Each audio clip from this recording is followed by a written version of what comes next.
Hey guys, what's going on? I'm Tommy, a developer advocate at Linode.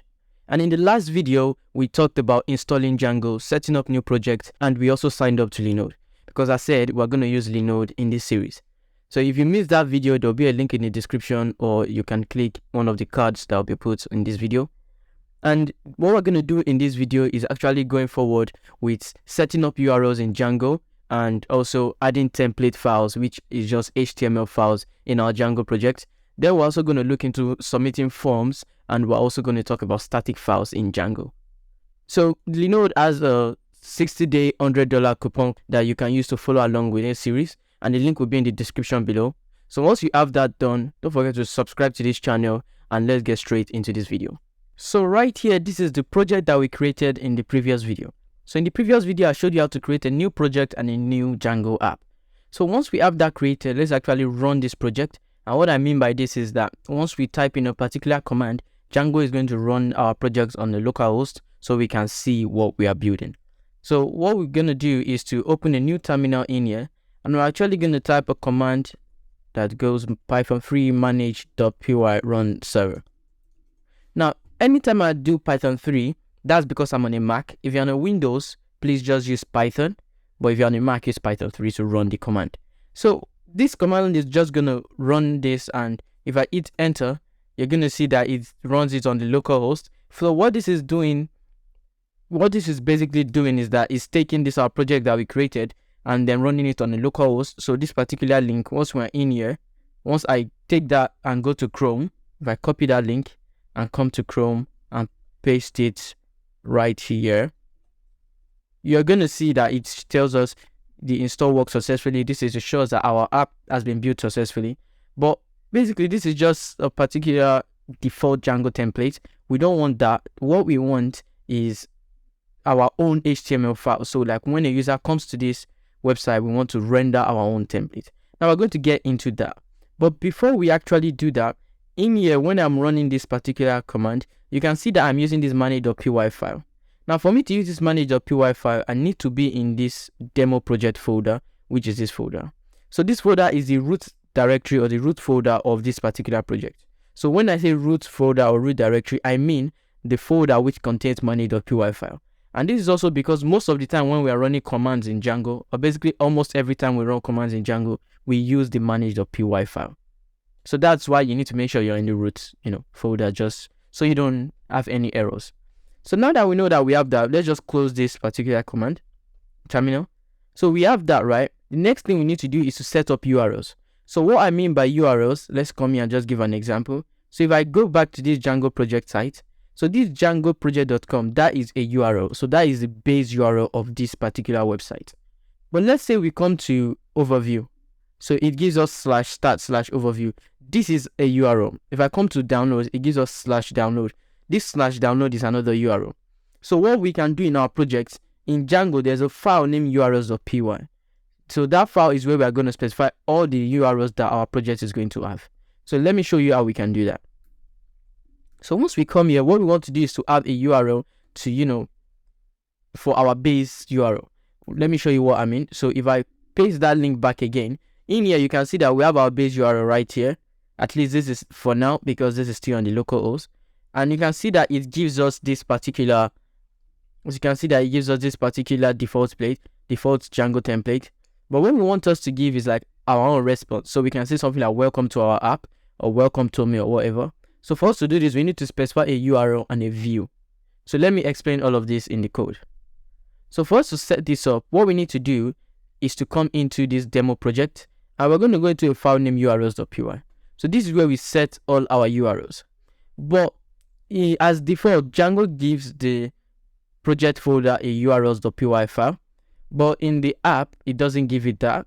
But in this tutorial, I'm going to show you how you're going to create your urls.py file in your app and do all your settings from this app. So what we need to do is to come in here and have a new URL named urls.py. So we are creating another urls.py, but this time around in the app folder. So what we want to do now is to set that URL that we need. So what we need to do is to say from django.urls import path. So what this is path is like a package that Django gives us that allows us to specify or configure URLs, each particular URL in our project. So what we need to do now is to specify a list, which is going to take the list of all the URLs on our project. So say URL patterns. And what we're just going to do now is to say path. And in here, I'm going to leave that blank, and I'm going to explain why that is blank. So I'm going to say views.index. I'm going to say name equals index. So what does all of this do? Basically, what this is that this particular line is registering a new URL for our base URL or for our home URL. So this, when I leave this blank, what this is doing is this means that this is our base URL. That means when a user comes to our site, whatever this is representing that base URL. Imagine I did something like, let's say I want to have /cloud, for example, like linode.com/cloud. I'll say cloud right here. So this says /cloud. But if I leave it blank, it just says the URL like linode.com. So that is how to specify different URLs. And what this views does, so basically there's a file named views.py in every app that we create. So this views.py is where we do most of our coding, most of, where we code all the backend stuff. And this .index is a function in that views. So what we're saying is that once the user comes to this home URL, go into the views file and look for the function named index. Whatever that function is doing is what we want to render to the user. But right now, we don't even have any index function in the views file. So we need to come into this views.py, and I'm going to show you how to create a view. So what I mean by a view, as I said, is like a function that, represents a particular URL. So what I'm going to do now is say new function and say index. It's going to have to take a request, and we want to return an HTTP response. So to return an HTTP response, we need to import it. So say from Django.http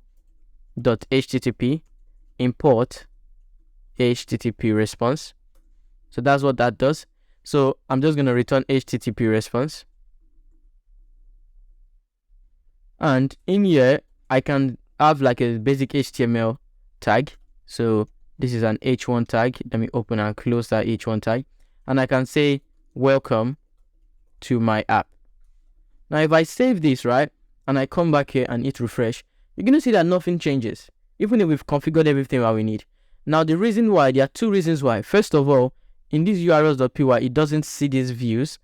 If I come in here, we have this index, right, but it doesn't even see this view file. This is because we haven't imported it in this URL. So what we just need to do is say from .import views. That is going to do the work. So as you can see, it doesn't give us an error again. Now that we've imported that views file, the next thing we actually want to do is to specify this particular URL in the project. So what we've been doing is that we configure this URL, but we configure this part in the app. But remember that the app is just a subset of the whole project. So what we need to do is to come into this project and actually configure that particular URL in there. And I'm going to show you what we're going to do here. It's quite different from this, but also quite similar.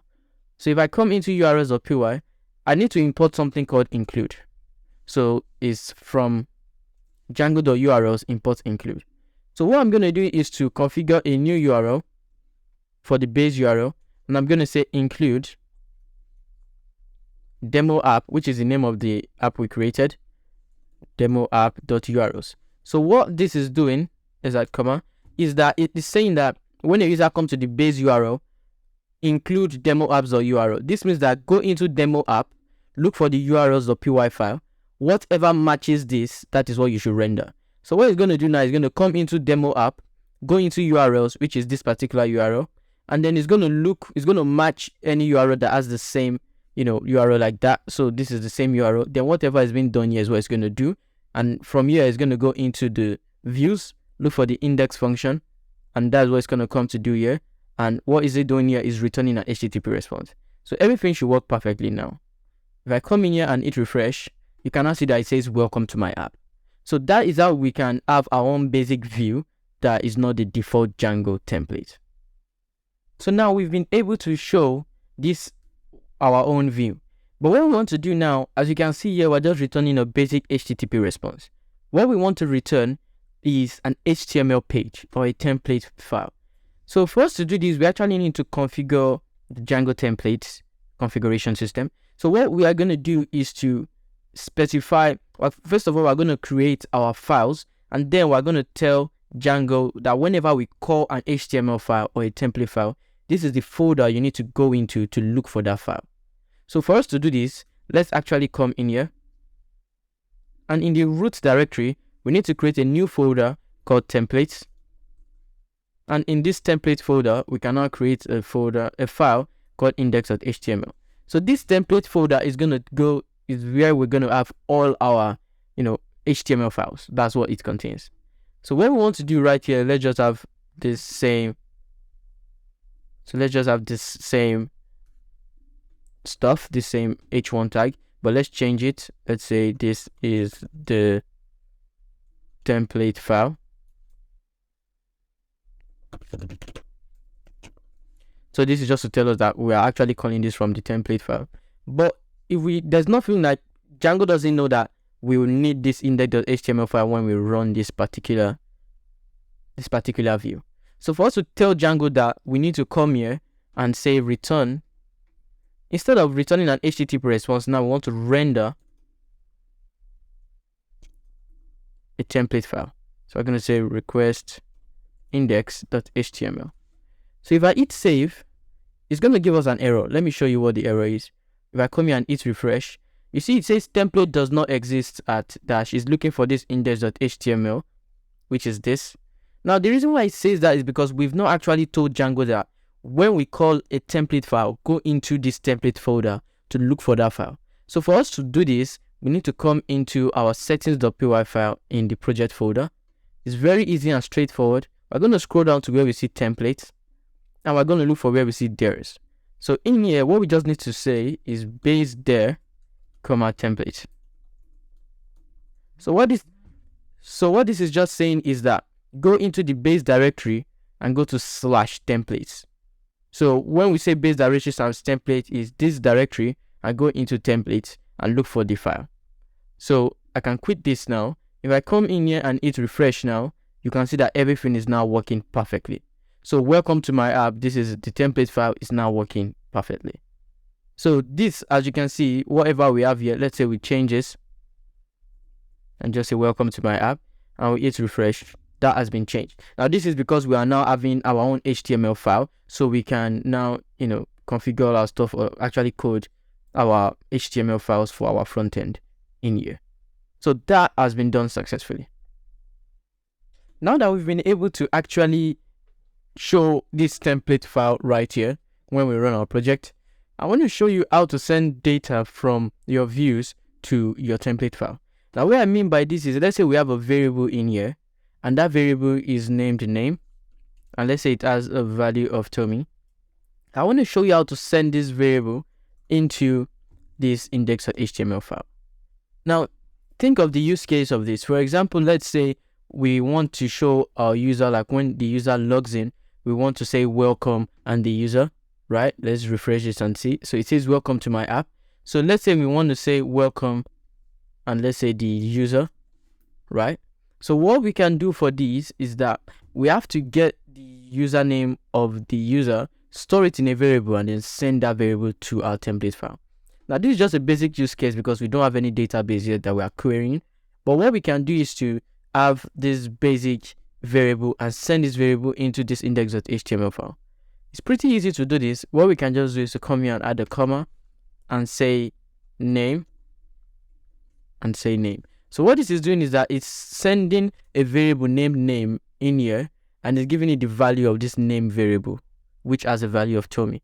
So if I come here, what I need to do to actually use that variable I sent is that I need to use these two curly braces, and I'm just going to say name. So once I use this and I come here and hit refresh, you can see now that it says welcome Tommy. Now this is because it's getting the value from here, not here. So if I change this to, let's say, something like John and hit save, and let's say I hit refresh, you can see now it says welcome John. So that is the basic way of sending data from these views to your template. Now, once you know how to do that, I now want to show you how to send data from your template to your views. Now, you can also use this. Let's say you have a login form and the user inputs whatever, and you want to get the value of what the user input right here in your view. So let's say a user inputs username and password. You want to get the values here and actually check if those username and password is present in your database. So for you to do something like that, you need to know how to send the values from your template to your views. This is very easy. We're going to just use a normal HTML form. So I'm going to say form, right? And we're going to use all of this, right? And let's change this name to something like data sent. I'm going to tell you why in a bit. So in here, we want to have the action. So this action, if I leave it blank, it means I'm sending this data back to this same page. So that means when we have the form here, when the user hits submit, I'm going to redirect the user back to the same page. And I'm also going to send that data of whatever the user input back to the same page. So then once I have this, what I just want to do next is that I want to say method. And I'm going to specify the method. For now, I'm going to say post. So there are two methods, get and post. And I'm going to explain the difference between these two in a bit. So once I have this, I come here and hit refresh. You should now see that I have a form. If I say I and hit submit, it gives us this error. It says CSRF verification failed. Now, whenever we use a post method in here, right, we need to have something called CSRF token. Now, this just protects us from attack. I'm going to explain what this CSRF token is. So CSRF is if I try to hit submit, you can see it says CSRF verification failed. So CSRF stands for cross-site request forgery. So what this is that it is an attack. And once we have this CSRF token right here, it prevents us from being, from having that attack. So once we have this, everything should work. If I hit save and I come in here and say A and hit submit, you can see that I'm redirected back to this page. Even the data was redirected back to this page. It was sent to these views. But it was sent to these views, but I didn't retrieve it. So to retrieve it, what I need to do is to get the data that was sent. Now let me explain something real quick. Whenever for example, let's say I just come to this URL and I hit enter, I am requesting for this page using a get method. That is just the default. But let's say now I submit a data. When I submit it and it redirects me back to this page is now loaded or requested using a post method. That is because in this index.html I specified the method as post. So as default, when I just come to the link, it's a get method. When I send a form, is a post method, depending on whatever I put here. So what I now need to do is that for me to get the value that the user inputs, I need to check. So I'm going to check if this particular view is requested using a post method. If that is the case, that means some kind of data is being sent to this view. Then we can retrieve it. So let's get rid of this for a minute. For to do this, we'll say if request.method is equals to post. So if the request.method is equals to post, that means some data is being sent. Let's get that data. So we're going to get the data and save it in this variable named data sent. And then to get this data, we'll say request.post. And then we're going to have to say the name. So notice that I use name here and not ID. So the name of that particular input field is what we're going to use. So we're going to copy the value of the name and paste it. So now the value of whatever the user inputs is what is going to be stored in this data set. Now that we have this, what we want to do is that we now want to send this data back to this particular index.html. So for us to do this is also quite easy. Let's just copy and paste this right like this. So what I'm doing here is that if the method is post, right, do all of this. But if it's not post, then just render the index.html page normally. Let's remove this because we don't have any name variable again. But if it is post, get the data and then render this HTML page, but send this data back to it. So what I'm doing is that whatever the user inputs, I'm sending the data back to that user. So let's save this. Paste it. So I'm sending the data back to that user basically. So for me to access it just the way we did, right here where we say welcome, we'll paste this. So let's follow this logically. What we did now is that we had a form, we sent the data, then we collected the data and sent it back. So now what this is basically saying is that if we come in here and hit refresh, once we have, let's say, I, and hit submit, what we can now do is that you can see that it's now printing that data for us, because that's what we did here. We said data sent. So as you can see, whatever the user input is what is being shown here. Now that is the basic way of sending data from your views to your template and from your template to your views. But then what is the difference between get and post in forms? So the basic difference is that post is used for more security reasons and get can be used for less security reasons, basically. So for example, let me change this to get and hit save. If I come here, right, let's say I do I and I hit submit, notice what is going to change in this URL bar. So you can see that now I have something says CSRF token, it shows the value, data sent, and it shows the value. So wherever the user inputs here, it shows the value of that, and this CSRF token, it also shows the value of the CSRF token, which is very bad. And this is because whenever we use a get method, it shows the values in the URL bar. Now this is fine for, let's say you are building a search engine or any other application that is okay with you showing the data in the URL bar. But for example, let's say you have a login form and the user logs in. You don't want to show the user's username and password in the URL bar. That is when we now use a post method. So in this post method, let's say I hit refresh and I say I and I hit submit. You see that nothing changes in the URL. It doesn't show that data. So that is the basic difference between a get method and a post method in a form. So right now I'm going to introduce you to static files. So static files is basically any external file that you're going to use in your template file. For example, let's say you have a CSS file or an image or an external JavaScript files. Those are static files. So for us to use static files, just the way we configured templates and we told Django where templates are, we're going to do exactly the same thing for static files. So right here where we created a new folder for template, in that same place, we're going to create a new folder for static.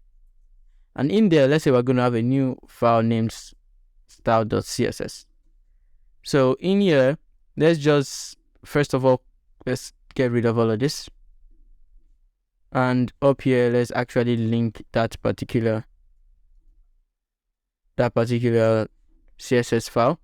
So we just link that with the normal HTML using this. And in here, let's say we have h1 tags. And we have h1 tags for the color to be red. And we save that. We've linked it, right? But if we come here and hit refresh, that still doesn't change welcome to refresh because welcome has an h1 tag. What we need to do is to go into settings.py file, just the way we configured for templates. Where is it? Templates there's. We also need to configure for static files there's. So we're going to say static files there's equals to. So what we're just going to do is to open a bracket and say os.path.join. And what we're going to do is open under bracket and say base there, comma, static. And then right here, we're going to say comma. So that is how to set it for static files. And we're just going to close that. Now, just one more thing that we need to do in these template files, for it to work, we need to come up here and say load static. Now, whenever we're using static files, we always need to come to the top of our file, our template file, and say load static. Then, whenever we're configuring or linking that particular file, we need to do this. We need to say curly braces, %sign static, and then we're going to close it also by saying %sign close. This is the very easy way of doing this. And then once we come in here now and hit refresh, you now see that it is red. Now this is because Django has now seen this as a static file, and it now knows where to go to look for static files, and it connected this style.css file with this particular file. Now that's going to be all for this tutorial. I hope you understood everything that we did in this video. So if you liked this video, please don't forget to smash the like button and subscribe. And also drop a comment on what video or what topic you want us to cover next. And thank you for watching this video, and I'll see you in the next video.